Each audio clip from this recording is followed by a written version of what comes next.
ज्ञानी कौन बनता है, चित्त अहम या कोई और? ज्ञान नहीं होता, कोई ज्ञानी नहीं बनता, अज्ञान का नाश होता है। फिर ज्ञानी को कैसे पहचाने? ज्ञानी की पहचान क्या है? एक ही पहचान है कि उसमें अज्ञान नहीं होता। अगर आप ज्ञान ढूंढने जाएंगे तो कुछ नहीं मिलेगा, उसमें अज्ञान नहीं होता, अज्ञेयवादी होता है। तो सबसे बड़ी पहचान यही है कि कौन ज्ञान मार्ग पर है, कौन नहीं। जो ज्ञान मार्ग पर नहीं है उसको सब कुछ पता है। जो ज्ञान मार्ग पर है कुछ नहीं जानता, यही पहचान है। ज्ञान मार्ग अज्ञेयवाद की ओर ले जाता है, कुछ देता नहीं है, छीन लेता है। वो छीनना ही मुक्ति है, वो छीनना ही आनंद है। जैसे आप नाई की दुकान में जाते हो, नाई आपको क्या देता है? बाल भी ले लेता है, काट लेता है सारे, और पैसे भी ले लेता है। वो घर आके आपको नहाना भी पड़ता है। फिर क्यों जाते हो लुटने वहां पर? क्योंकि सुंदर बन के आए हो, शुद्ध बन के आए हो। इसी तरह जो सब लुटाना चाहता है वो ज्ञान मार्ग में आ जाए, जरूर करेंगे। इसी में तो मजा है, कुछ देने में क्या मजा है, लेकिन सत्यम शिवम सुंदरम होके वापस जाओगे, ये गारंटी है। ज्ञान का अर्थ ही है नकारात्मक। कैसे याद रखेंगे? ज्ञान में न है, न। जो जान गया वो तो वैसे ही रह गया। जिसने अज्ञान त्याग दिया और ज्ञान भी त्याग दिया, वो धुल गया, शुद्ध हो गया। बहुत से लोग कहेंगे ऐसा क्यों, ज्ञान में क्या बुराई है? अगर वो होता तो अच्छाई बुराई की बात करते, वो है नहीं। ज्ञान और अज्ञान द्वैत है। जहाँ अज्ञान है वहाँ ज्ञान है, जहाँ ज्ञान है वहाँ अज्ञान है। और ज्ञान मार्ग आपको इन दोनों के परे ले जाता है। जहाँ न ज्ञान है न अज्ञान है, और जहाँ दोनों है, दोनों का अभाव भी है। यह है अद्वैत अवस्था।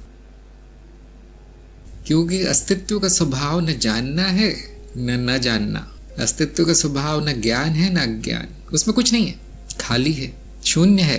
तो ज्ञान मार्ग में आपको शून्य कर दिया जाएगा, हीरो से जीरो। जो इन्होंने पूछा था कि कभी ज्ञानी को सब कुछ जानने वाला और कभी कुछ न जानने वाला क्यों बोलते हैं, तो जिसको ज्ञान की परिभाषा पता है वो ऐसा प्रश्न नहीं पूछेगा। ज्ञान की परिभाषा क्या है? स्मृति में संयोजन अनुभवों का। और क्योंकि सभी अनुभव मिथ्या है तो संयोजन भी मिथ्या है, स्मृति भी मिथ्या है। और जिसकी भी स्मृति है जो कहता है कि मेरी है, वो भी मिथ्या है। देखिए, कितना भी संयोजन हो जाए, न जानने के बराबर है, और ज्ञानी यही जानता है। अब शायद स्पष्ट हो जाए। जो कार्यक्रम में है वो ये सब जानते हैं, ये बातें जो कार्यक्रम में है, मेरे हर शब्द का अर्थ जानते हैं। ना आत्मज्ञानी होता है ना ब्रह्मज्ञानी होता है। आत्मज्ञान होता है, ब्रह्म ज्ञान होता है। ज्ञान होता है, ज्ञानी नहीं होता। वो वैसे ही जैसे कर्म होता है लेकिन करता नहीं होता। तो हमें पता करके करना भी क्या है। आपको हो गया क्या? इतना जान जाओ। मुझ में कहीं शंका बची है क्या कोई?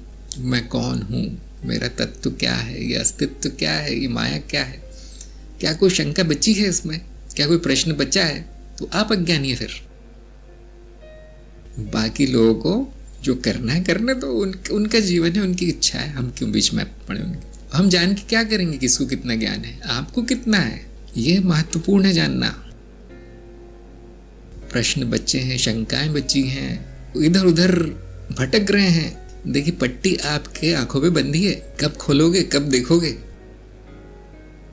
तो ज्ञानी इन व्यर्थ की बातों में पड़ता नहीं। देखिए, स्वयं जो स्वयं का उद्धार करता है वो बुद्धिमान है। जो ये गिनने में लगा है कि बाकी लोगों के पास कितने पैसे हैं, खुद के पास, खुद की जेब में क्या अठन्नी पड़ी है, क्या ये बुद्धिमानी? ये तब बहुत होता है जब लोग गुरु की तलाश में निकलते हैं कि देखता हूं किस गुरु के पास कितना ज्ञान है। अरे अनाड़ी हो तुम। अगर ये जान जाते किसके पास कितना ज्ञान है तो ज्ञान लेने की जरूरत क्या थी? फिर गुरु को ढूंढने की क्या जरूरत थी? तुम ही गुरु हो। सारे शास्त्रों में सिवाय ज्ञान के कुछ भी नहीं है। ये बात तो सूर्य की तरह स्पष्ट है, प्रकट है। शास्त्र अर्थात ज्ञान, और कुछ नहीं।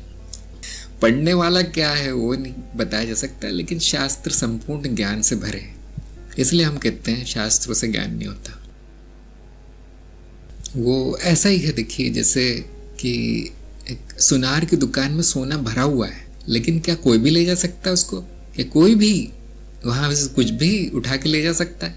नहीं, आपके मम्मी पापा आते हैं, पैसे देते हैं, छोटी सी चीज़ आप ले जाते हैं। ये कौन है जो आपको दिलाता है उस खजाने में से छोटा सा गहना? वो है आपका गुरु। और वो सुनार की दुकान गुरु क्षेत्र है, वहाँ सब संपूर्ण ज्ञान संचित है। गुरु को बस उसे पता है कि यहाँ पे मिलता है और ये करने से मिलता है। अगर वो दुकान खुली है तो भी आप वंचित रह जाएंगे। इसी तरह सारे शास्त्र खुले हैं तो वो भी ज्ञान से वंचित रह जाएंगे। संपूर्ण गुरु क्षेत्र आपके सामने प्रकट है, खुला है। जानते होंगे आप लोग, सारे गुरु प्रकट हैं, क्योंकि अज्ञान इतना ज्यादा है कि वहां से लेना कैसे वो भी नहीं पता। एक और उदाहरण है कि एक छोटा बच्चा है, वो रसोई में जाता है और रोने लगता है। क्यों? खाने के लिए कुछ नहीं है। जबकि माँ जाती है तो 15 मिनट में पकवान बन के रेडी। कैसे हो गया? ज्ञान और अज्ञान का फर्क है बस। सब कुछ रखा था रसोई में, वो बच्चे को पता ही नहीं क्या करना है। इसी तरह आपके शास्त्रों में सब कुछ है, पता ही नहीं क्या क्या है। काला अक्षर भैंस बराबर है। इसलिए गुरु की आवश्यकता पड़ती है। बिना गुरु ज्ञान नहीं होता। ज्ञान हो गया तो जैसे वैभव ने कहा है, हर शास्त्र बराबर है, एक ही है सब में। मैं ये नहीं कहता कि ये हमारे देश में एक ही है, सारी दुनिया में एक ही है। मैं नहीं कहता सारी दुनिया में एक है, सभी लोगों में यही ज्ञान है।